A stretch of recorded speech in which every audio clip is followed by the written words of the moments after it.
Warning, this video contains extremely disturbing and graphic themes that are intended for mature audiences only. Listener's discretion is advised.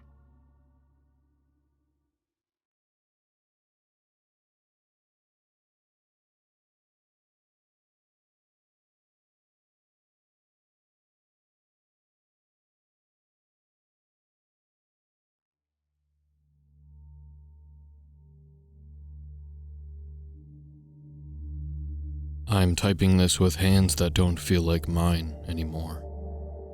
Every time I hit a key, I expect my fingernails to just pop off.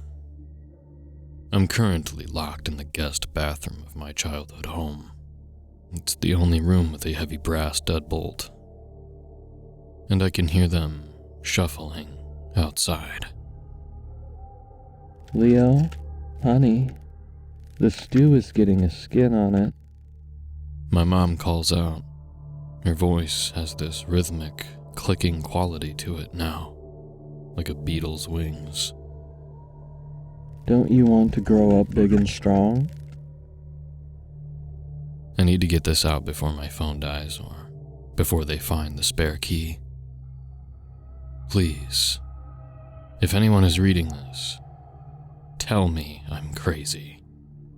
Tell me I'm having a psychotic break.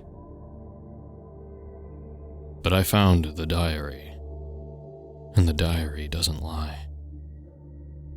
I moved back home 6 months ago. My parents, Elena and Marcus, were the golden couple of our neighborhood. My mom was the type to drop off sourdough starters to neighbors. Dad was the high school football coach who still gave those rib-cracking bear hugs. Everything seemed perfect at first. But looking back, the signs were screaming at me. First, it was the house temperature. We live in Maine. It's November, but the furnace hasn't been on once. The house stays a constant, bone-chilling 41 degrees. Mom says the cold is good for the complexion. She walks around in these sheer floral sundresses, her skin looking like blue-veined marble. Then there's the sound. They don't walk anymore. They drag. A wet, heavy slap, hiss sound on the hardwood floors. And the humming. Mom hums this low, vibrating tune that seems to come from her chest, not her throat. And the flies. God, the flies. Great fat black bottles that cluster in the corners of the ceilings. Dad just sits in his recliner, watching static on the TV while they crawl across his lips. He doesn't even twitch. I was looking for a flashlight in the basement this morning when I saw a corner of leather sticking out from behind the old water heater. It was Mom's diary. The cover was damp, smelling of wet earth and copper. I'm going to transcribe the entries that broke me. August 14th. The brakes screamed. That's the last thing I heard before the oak tree split the car in half. I watched Marcus's head hit the dashboard. It sounded like a ripe melon dripping on concrete. My own legs were somewhere else. I felt the cold coming for us. But then he appeared. The man in the gray suit. He stood in the wreckage and whispered that a family shouldn't be torn apart. He gave us the soil. He said as long as we keep the vessels full of fresh life, we can stay. It tastes like old pennies and bile, but I can hold Marcus's hand again, even if his hand is a little loose at the wrist. September 20th. Marcus's skin is starting to slip. I had to use the industrial staple gun on his lower back today to keep the suit from sagging. He laughed, but a puff of gray dust came out of his mouth. We need more than just squirrels and crows now. The man says we need vitality. We're waiting for Leo. Our sweet Leo. He's coming home on Friday. He'll be the anchor. We just need to make sure he stays. October 31st. Leo noticed the smell. I told him it was the compost, but it was really the neighbor's golden retriever, Goldie, rotting in the crawl space. We couldn't use all of her at once. The marrow keeps our eyes clear. Marcus says he misses the feeling of a heartbeat. I told him to be patient. Once Leo joins us, we won't have to pretend to breathe anymore. It's so exhausting. The pretending. After reading that, I ran upstairs, my head spinning. I burst into the kitchen. Mom was standing at the counter, preparing dinner. "Mom," I gasped. "What happened in August? The car accident." She stopped humming. She didn't turn around, but her head tilted at a sickening 90-degree angle. I heard a loud crack of vertebrae. "We don't talk about the accident, Leo. It's rude to dwell on the past." She turned then. A large piece of her cheek had simply sloshed off. It was hanging by a thin thread of gray sinew, swaying like a pendulum. Underneath there was no blood, just a hollow cavity packed with that dark, damp soil she mentioned in the diary. She reached into a pot on the stove, a pot of beef stew that had been simmering all day. She pulled out a handful of gray, dripping meat and offered it to me. "Eat, honey. You're looking so animated. It's distracting." I looked into the pot. Floating on the surface among the grease and the foam was a human ear. It had a small diamond stud in it. The same one our neighbor, Mrs. Gable, wore every day. I backed away, gagging, and ran right into my father. His bear hug wasn't warm. It was like being pressed against a bag of wet sand. As he squeezed me, I heard a squelching sound.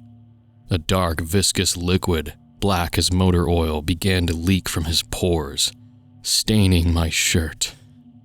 "Don't run from your mother, Leo," he rumbled. His jaw didn't move quite right. It hung unhinged on the left side, swinging like a broken gate. "We've worked so hard to keep this family together.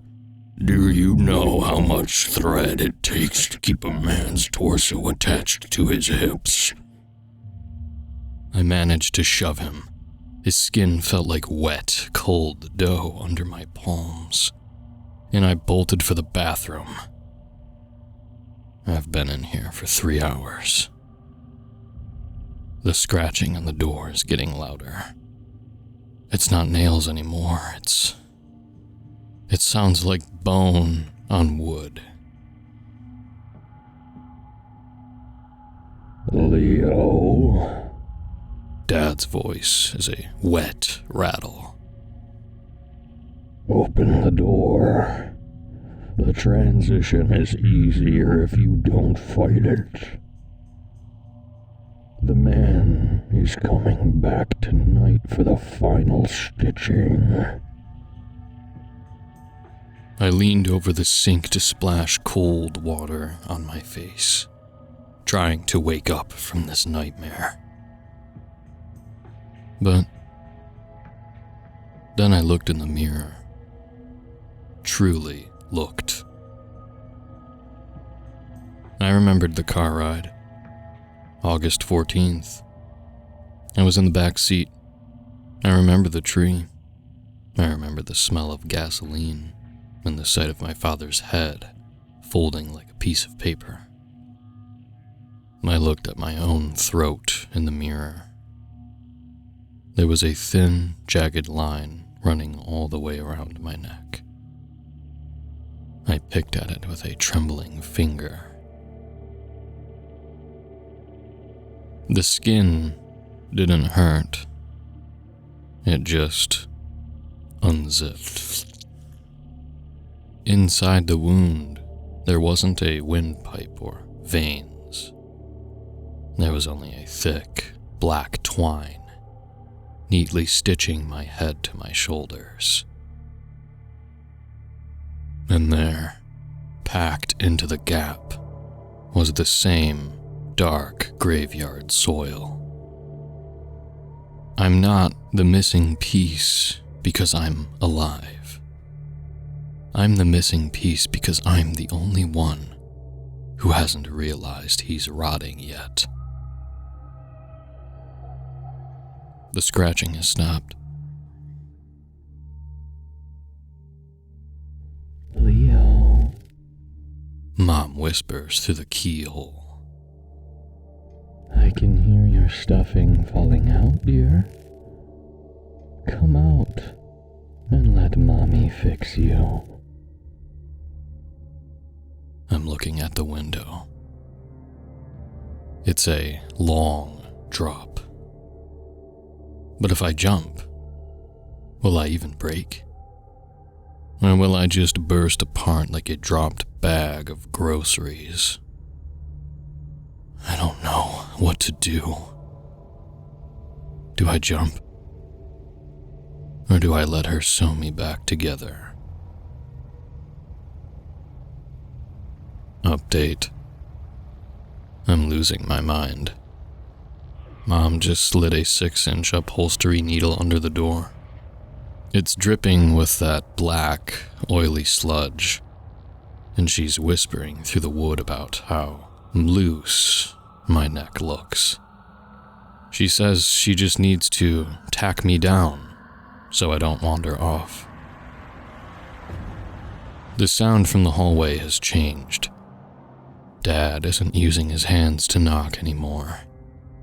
It sounds like he's just swinging his head against the door. Every time he hits it, I hear a wet, squelching sound, like a bag of mud hitting a wall. I'm standing on the toilet now, reaching for the window latch. My hands are gray, and when I move my wrist, I can hear the dirt shifting inside like a sandbox.